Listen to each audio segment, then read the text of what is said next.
कि दुमका में झुमका है रोलन काशी में खनवाली कि हम कहलीन के चोलक आहा के ठोड़क लाली हुनकर नथिया बरामद भेल हमरा रंगीला चेला बलिया में नथिया बरामद भेल हमरा रंगीला चेला बलिया में झुमका है रोलन काशी में खनवाली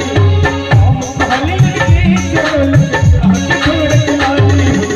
नथिया बरामद भेल हमरा रंगीला चेला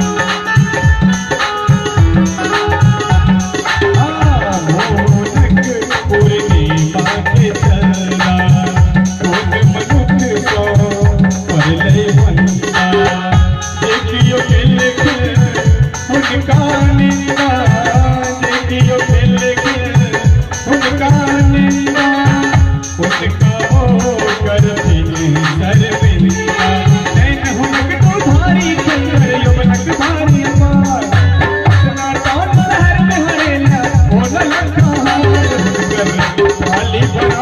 भेल हमरा रंगीला चेला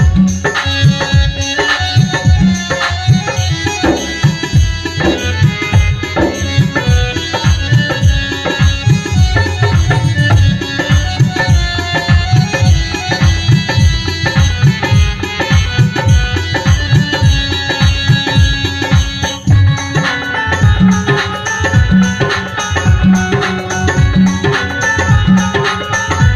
में